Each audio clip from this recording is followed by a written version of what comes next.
नाज़रीन आदाब, मैं हुसना वारिस, आप देख रहे हैं खास बात। सबसे पहले नजर डालेंगे हेडलाइंस पर। लातेहार के 2 मुस्लिम ताजिरों के कत्ल का मामला, कत्ल के खिलाफ रांची में 1 रोजा धरना, सीबीआई जांच का दोहराया गया मुतालबा।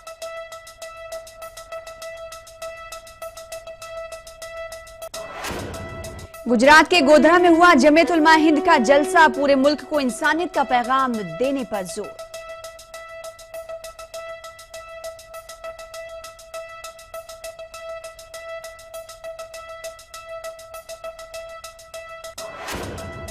गुजरात में वक्फ जमीनों को मुबैना तौर पर बेचे जाने का इल्जाम, बोर्ड के चेयरमैन ने पहली बार खोली जबान, कहा एक भी वक्फ ममलिकियत नहीं फरोख्त की गई। राजस्थान में मदरसा पैरा टीचरों का असेंबली तक मार्च, देरीना मसाइल के हल की मांग।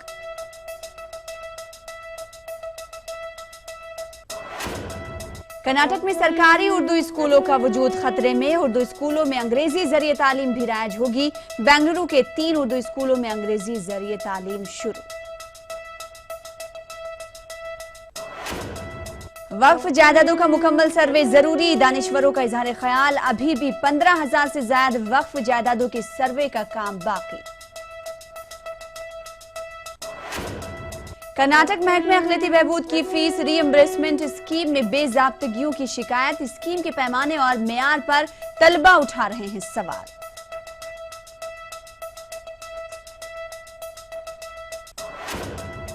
– 2002 और 2003 मुंबई धमाका मामला, मुंबई पोटा कोर्ट ने 10 लोगों को मुजरिम दिया करार, पोटा आर्म्स एक्ट के तहत मुजरिम करार। दारुल क़ज़ा अदालत के मुतवाज़ी नहीं है, all India Muslim personal law board की बॉम्बे हाई कोर्ट में वजाहत।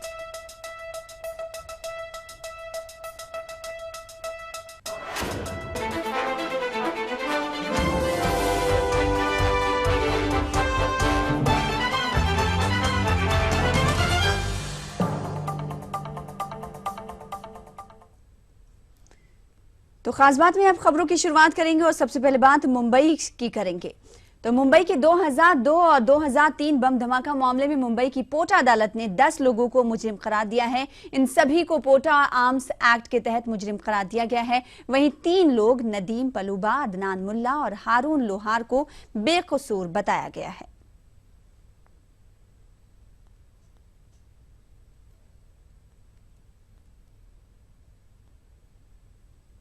अदालत के फैसले का एहतराम करते हैं। अभी उन्होंने 10 लोगों को मुजरिम गर्दाना है, उनकी सजाओं पर कोई फैसला नहीं दिया है और वो फैसला शायद परसों आएगा। आज वकला ने जो बहस की है और अदालत ने ये बताया कि किस जुर्म में उसको कितनी सजा हो सकती है, तो एक ही शख्स ऐसा है जिसके लिए उन्होंने कहा कि इसको डेथ पेनल्टी हो सकती है, बाकी जो है उनको 10 साल या लाइफ हो सकती है।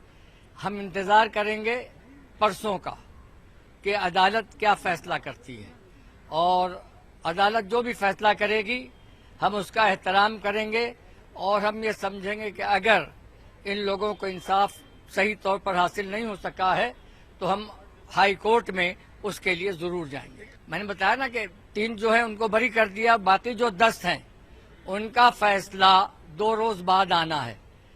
क्या फैसला आएगा वो अभी मैं नहीं कह सकता।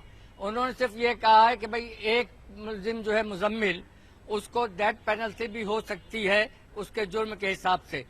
बाकी सब जो है उनको 10 साल बताया है, किसी को लाइफ बताया है। बहरहाल जो भी होगा फैसला हम उसका एहतराम करते हुए मुलजिमीन को इंसाफ दिलाने के लिए अदालत में जाएंगे। All India Muslim personal law board ने बॉम्बे हाई कोर्ट में जवाब दाखिल करते हुए वजाहत दी है कि दारुल क़ज़ा अदालत के मसावी नहीं है।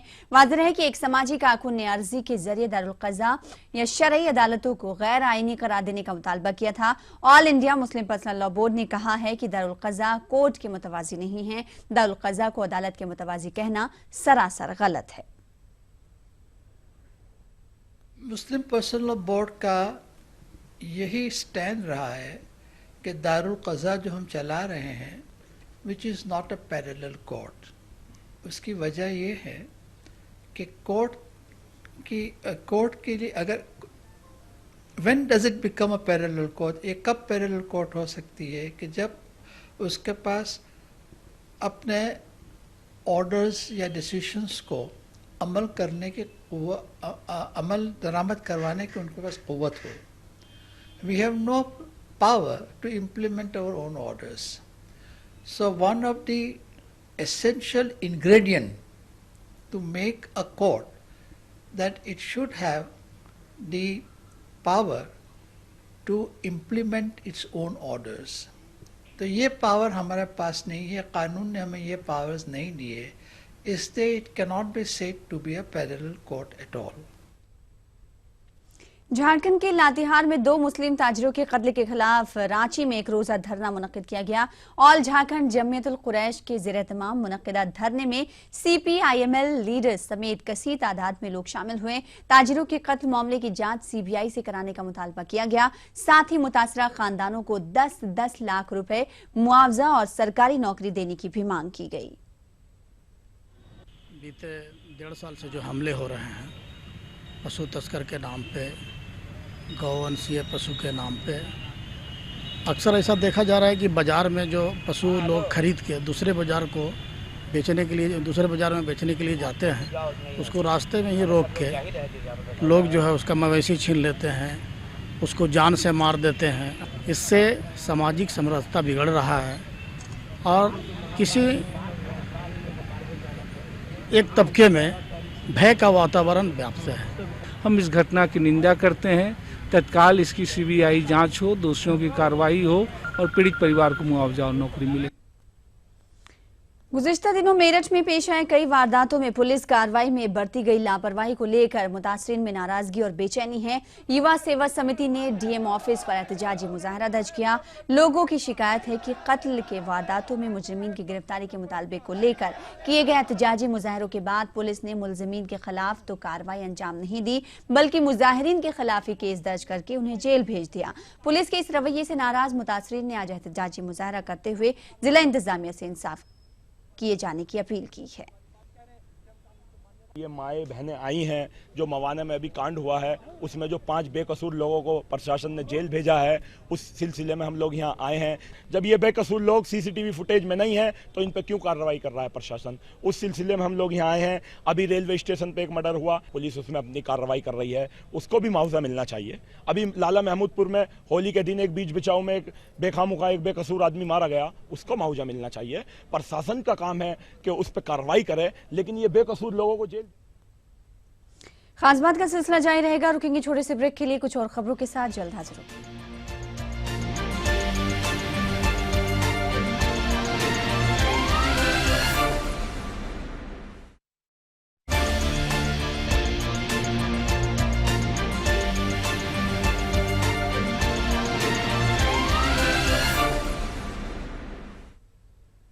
ब्रेक के बाद एक बार फिर आपका इस्तकबाल करते हैं. आप देख रहे हैं खास बात. गुजरात के शहर गोधरा में जमियत उलमा हिंद का जलसे आम मुनक्किद किया गया. पूरे गुजरात से 2.5 लाख से ज्यादा अफराद ने जलसे में शिरकत की. जमियत उलमा हिंद के मौलाना महमूद मदनी, स्वामी अग्निवेश, मौलाना रफीक बड़ौदी समेत जमियत से जुड़े दीगर शख्सियात ने जलसे में शिरकत की और इस मौके पर मुख्तलिफ तजावीज़ भी पेश किए गए.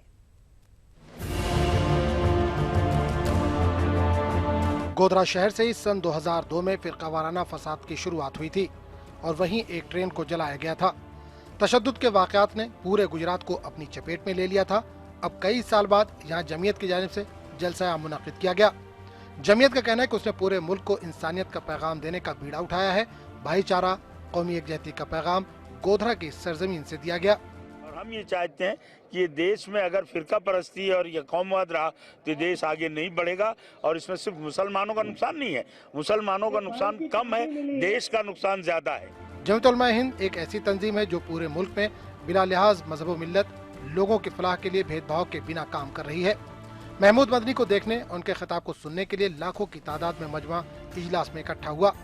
जमियत ने मुख्तलिफ उमूर और मसाइल पर बात की, उनके हल के लिए तजावीज़ मंजूर की गयी. हम अपने आप को नहीं बदलेंगे, जमाने को नहीं बदल सकेंगे. और सुन लीजिए, स्वामी जी हुकूमत के बदलने की बात कर रहे थे,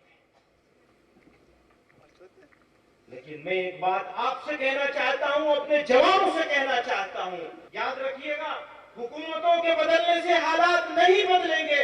अगर हालात बदलना है तो हमें अपने अमाल और किरदार को बदलना है। हर 2 साल में एक बार जमीयत उलमा रियासती सतह का इजलास मुनक्किद करती है। जलसे आम करके कौमी यकजहती का पैगाम दिया गया। गैर मुस्लिमों की भी एक बड़ी तादाद ने जलसे में शिरकत की। मुस्लिम रिजर्वेशन, वक्फ मिल्कियतों के तहफ़्फ़ुज़, मुसलमानों के तालीम का मसला, उर्दू तालीम के फ़रोग़ पर जोर दिया गया। कौमी एकता जिसकी तो इस वक्त बहुत ज़्यादा ज़रूरत है, तो अगर ये इस बिल को सरकार ने पास किया तो ये कौमी एकता इस मुल्क के अंदर ज़्यादा फैलेगी। इसी तरह सबसे ज़्यादा मुल्क को जो नुकसान हो रहा है फसादात से, उसके मुतालिक भी बिल को पास करने की ज़रूरत है। जमीयत की जानिब से पेश करदा तजावीज़ पर सरकार ध्यान देती है तो मुल्क व मुसलमानों का बहुत बड़ा फायदा हो सकता है।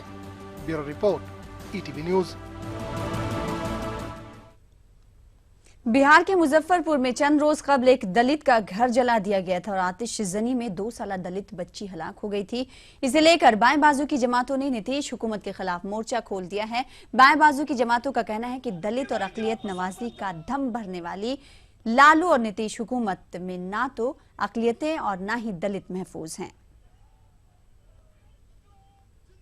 सामंतों के द्वारा सांगों पट्टी के महादलित परिवार को घेर के और उन पर हमला किया गया, घर में आग लगा दी गई और आग लग जाने से एक 2 वर्ष की बच्ची की मौत हो गई। संवेदनहीन जिला प्रशासन के लोग, कहिए कि वहाँ के स्थानीय शासन प्रशासन और विधायक की मिलीभगत से पूरे जो मुकदमा हुआ है उसमें अभी तक एक भी लोगों की गिरफ्तारी नहीं हुई है। उल्टे जो है जो पीड़ित परिवार है मुकदमा उठाने की। गुजरात में वक्फ इमलाक के घोटाले पर वक्फ बोर्ड के चेयरमैन ने पहली बार जुबान खोली है। सादात कौंसिल की जानिब से मुनक्किदा अजमत अहले बैत कॉन्फ्रेंस में AI सैयद ने खुलकर कहा कि जिस तरीके से उन पर इल्जामात आयद किए जा रहे हैं वो सरासर बेबुनियाद हैं। 26 वक्फ जायदादों को बेचे जाने की अफवाहों में कोई सच्चाई नहीं है। Gujarat minority finance development corporation के सदर MK चिश्ती उन्हें बदनाम कर रहे हैं। हकीकत में एक भी मिलकत वक़फ़ के बाहर नहीं गई, सबकी सब मिलकत वक़फ़ में ही है। आज के 5 साल में कभी एक भी दिन उन्होंने वक़फ़ की मीटिंग को बोर्ड की मीटिंग अटेंड नहीं किया। ये कौम की खिदमत इस तरह होती है क्या? 5 साल में कभी वक़फ़ की इनको मौका ही नहीं मिला, वक्त ही नहीं मिला वक़फ़ की ऑफिस को विजिट करने का। अब जब ये 5 साल मेरे पूरे हुए तब ये मालूम नहीं किस तरह उनको जोश आ गया कि बस अब वक़फ़ के शुरू करें। और जो स्लोगन वो दे रहे हैं वो स्लोगन तो ये 5 साल में हमने दिए। दिल्ली वक्फ बोर्ड के चेयरमैन अमानतुल्लाह खान ने कहा, ऐलान किया है कि दिल्ली वक्फ बोर्ड मुस्लिम बच्चों की तालीम के लिए 5 स्कूल शुरू करेगा। उन्होंने कहा कि मुस्लिम बच्चों की तालीम की बदतर सूरत हाल के मद्देनजर ये कोशिश की जा रही है। दिल्ली वक्फ बोर्ड को अमानतुल्लाह खान की सूरत में नया चेयरमैन क्या मिला? दिल्ली वक्फ बोर्ड में नई तवानाई महसूस की जाने लगी है। अमानतुल्लाह खान ने मुस्लिम बच्चों की तालीम पर काम करने के वादे को पूरा करने के लिए 5 स्कूलों के क़याम का ऐलान किया है। दरअसल दिल्ली में वक्फ की काफी जमीनें हैं लेकिन अब तक उन पर काम नहीं हुआ था। अमानतुल्लाह खान ने चेयरमैन बनने के बाद ही मुसलमानों की तालीम के लिए काम करने का ऐलान किया था। अमानतुल्लाह खान का कहना है कि स्कूलों का मेयार किसी भी अच्छे स्कूल से कम नहीं होगा। देखिए, हम लोग जो है वक्फ की जो ज़मीनें हैं उस पर हम लोग इंशाल्लाह 5 स्कूल पर काम शुरू कर देंगे हम लोग, जिसमें हम लोग जो हैं नर्सरी से शुरू करेंगे और जैसे भी चाहे हमें पोटा केबिन के साथ में चाहे टेंट लगाकर, लेकिन इंशाल्लाह हम लोग और उसका जो शुरू कर देंगे और उसका जो मेयार होगा वो किसी भी बड़े से बड़े अच्छे स्कूल से कम नहीं होगा। दिल्ली के मुस्लिम इलाकों पुरानी दिल्ली, ओखला, तुगलकाबाद और सलेमपुर मुस्तफ़ाबाद में सरकारी स्कूलों की भारी कमी है। मुस्लिम बच्चों को दूसरे इलाकों के स्कूलों में भी दिल्ली तालीमी पॉलिसी में नेबरहुड जैसी पॉलिसी के सबब दाखिला मिलना मुश्किल ही नहीं नामुमकिन बन गया है। ऐसे में अमानतुल्लाह खान कहते हैं कि 5 स्कूल शेख सराय, मेहरौली, सराय काले खां और निजामुद्दीन के इलाकों में शुरू किए जाएंगे। ये देखिए, दिल्ली के अलग अलग जैसे शेख सराय है, जैसे निजामुद्दीन है, सराय काले खां है और जहाँ भी जैसे जगह होगी इंशाल्लाह अभी हम लोग तलाश कर रहे हैं और है जगहें, और मेहरौली की जगहें हैं, कई सारी जगहें जहाँ पर हम लोग शुरू कर देंगे और अगर ज़रूरत पड़ी तो किराए पर भी लेंगे, लेकिन वक्फ इसमें काम करेगा और इंशाल्लाह मैनेजमेंट के साथ में हम लोग काम करेंगे। अमानतुल्लाह खान का कहना है कि दरअसल उनके पास ऐसे वालिदैन भी आए जिन्होंने 3 दर्जन स्कूलों में दाखिला फॉर्म भरा, लेकिन दाखिला नहीं मिल सका। ऐसे में वो चाहते हैं कि वक्फ की अराजी को मुसलमानों की तरक्की के लिए इस्तेमाल किया जाए। दिल्ली से खुर्रम शहजाद की रिपोर्ट।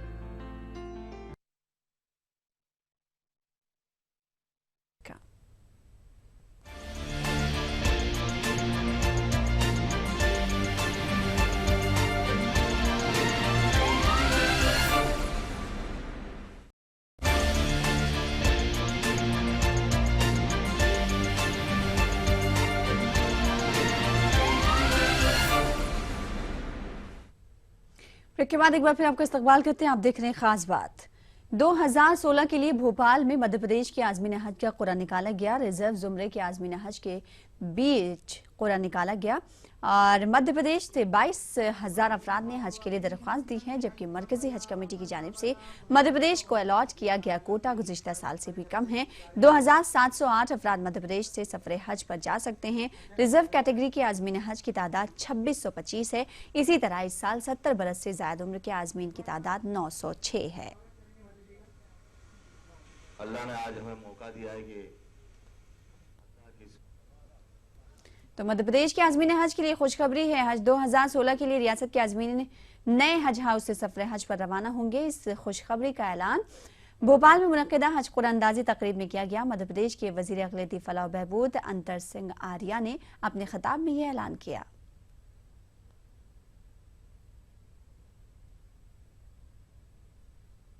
तो मध्य प्रदेश में आज आज़मीन हज की तकरीब कुरानंदाजी में सबसे ज्यादा बात कोटे पर ही मरकूज रही। तकरीब में आए लोगों ने मकामी रुकने पार्लिमान और रियासती वजीर से कोटे का मुतालबा किया। इजाफी कोटे के लिए कोशा रहने का रियासती वजीर ने यकीन दिलाया।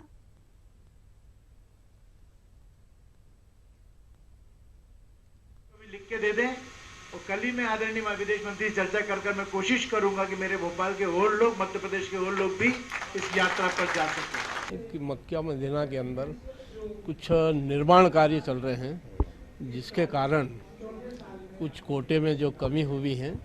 परंतु हमारे अध्यक्ष जी इनायत भाई अभी दिल्ली गए थे, वो माननीय मंत्री जी और हमारे हज से संबंधित अधिकारियों से भी उन्होंने बात की कि भाई हमारे मध्य प्रदेश का कोटा बढ़ना चाहिए और मैं भी उससे सहमत हूँ। तो वो एक विशेष व्यवस्था के तहत कभी कभी जो कोटे बच जाते हैं कहीं से, वो अगर विदेश मंत्री चाहें तो वो किसी न किसी ज़रूरतमंद राज्य को दे सकती हैं। ये परिपाटी है, तो उस परिपाटी के तहत अगर हमारे राज्य के प्रतिनिधि वहां जाकर इस बात को मांगेंगे और उन्हें मिल जाते तो ये हमारे राज्य के। कर्नाटक में उर्दू जबान के लिए अच्छी खबर नहीं है। रियासत की तारीख में पहली बार सरकारी उर्दू स्कूलों में अंग्रेजी जरिए तालीम को राइज करने का सिलसिला शुरू हुआ है। आज बेंगलुरु की 3 उर्दू स्कूलों में अंग्रेजी मीडियम को राइज कर दिया गया है। तो आप देखिए रिपोर्ट और मुझे दें इजाजत। साथ ही साथ आपको बताते हुए चले कि आप हमारी वेबसाइट urdu.pradesh18.com पर मजीद खबरें तफसील के साथ देख सकते हैं। आदाब। बेंगलुरु के शिवाजी नगर इलाके का रहमानिया सरकारी उर्दू स्कूल आज़ादी से कबल यानी 1928 में कायम हुआ।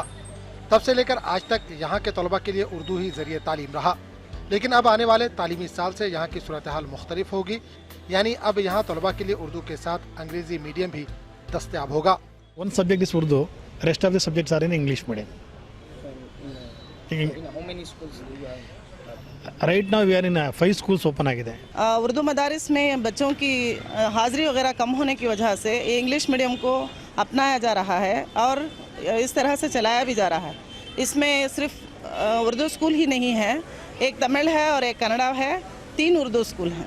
उर्दू मीडियम में तलबा की घटती तादाद के पेश नज़र अंग्रेजी मीडियम को शुरू करने का फैसला लिया गया है। रहमानिया स्कूल में हुई तकरीब में 3 उर्दू स्कूल, 1 तमिल और 1 कन्नड़ मीडियम स्कूल में अंग्रेजी मीडियम को राइज करने का ऐलान किया गया। किसी तरह से भी उर्दू के हम खिलाफ नहीं हैं। उर्दू को इस रियासत में, इस मुल्क में उर्दू ज़बान जिंदा रहेगी, मगर उर्दू स्कूलों को तरक्की देने के लिए ये इक़दाम किया गया है। इस तरह करने से उर्दू मीडियम स्कूल्स कम हो जाएंगी या ख़त्म हो जाएंगी, लेकिन उसकी दूसरी अगर देखा जाए, दूसरे नज़रिए से देखा जाए तो उर्दू स्कूल्स बिल्कुल ख़त्म के करीब, बंद होने के करीब आ गए हैं। इन स्कूलों को बचाने की सिलसिले में एक कोशिश की जा रही है। अंग्रेजी ज़बान के